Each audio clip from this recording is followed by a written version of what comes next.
Dans un petit village niché au cœur des savanes d'Afrique, il y avait une époque où la paix et l'harmonie régnaient. Ce village, bien que modeste, était réputé pour sa sagesse ancestrale, transmise de génération en génération.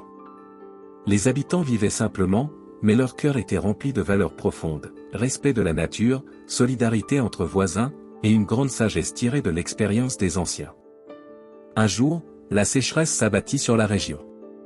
Les rivières se tarirent, les récoltes moururent dans les champs, et les animaux, affamés, errèrent à la recherche de nourriture. La terre, autrefois généreuse, semblait refuser toute offrande. Les villageois, désemparés, se réunirent sous l'arbre sacré du village pour trouver une solution. La première voix qui s'éleva fut celle d'un vieil homme, dont les rides étaient aussi nombreuses que les étoiles dans le ciel nocturne. Il parla doucement, mais ses mots frappèrent l'âme de tous. « Mes enfants, vous venez de subir une grande épreuve. Mais souvenez-vous que la sécheresse n'est qu'une partie du cycle de la vie. La pluie reviendra, comme elle est revenue maintes fois avant nous.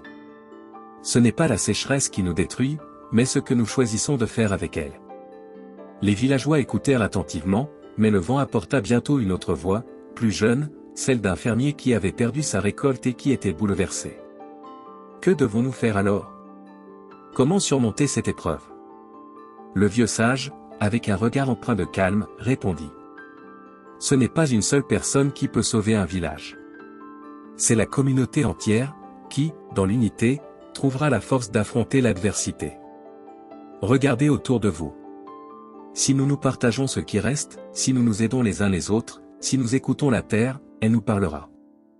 La solution est dans l'unité, la patience et la foi en l'avenir. Les villageois se mirent à travailler ensemble. Ceux qui avaient encore quelques grains de maïs les partagèrent avec les autres. Les femmes allèrent chercher de l'eau dans les sources lointaines, les hommes réparèrent les puits et défrichèrent de nouveaux terrains.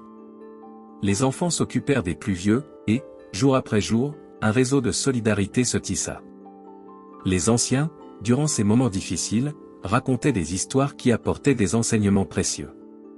Une de ces histoires parlait d'un lion, roi de la savane, qui, un jour, se retrouva seul et affamé, après avoir chassé tous les animaux du secteur.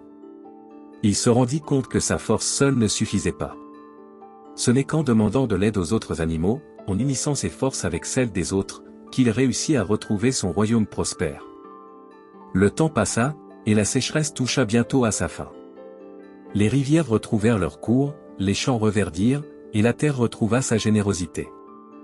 Mais ce qui avait été semé dans les cœurs des villageois pendant cette épreuve ne s'effaça pas. Leur sens de la communauté, leur esprit de solidarité, et leur respect pour la nature étaient plus forts que jamais. Ils avaient appris que, dans la vie, il n'y a pas de victoire sans partage, pas de richesse sans solidarité, et pas de paix sans respect mutuel. La sécheresse était passée, mais les leçons qu'elle avait enseignées étaient devenues une partie intégrante de leur manière de vivre. Et ainsi, le village prospéra à nouveau. Non pas grâce à la pluie, mais grâce à l'unité forgée dans l'adversité. Ce village devint un exemple pour les autres, montrant que même dans les moments les plus sombres, l'humanité pouvait briller d'une lumière éclatante. La morale de l'histoire était simple, mais profonde, la force d'une communauté réside dans sa capacité à s'unir dans les moments difficiles, à se respecter et à s'entraider. Abonnez-vous à notre chaîne pour ne pas manquer de telles belles histoires. Surtout, vous pouvez, commenter, liker et partager pour nous aider à faire connaître l'Afrique.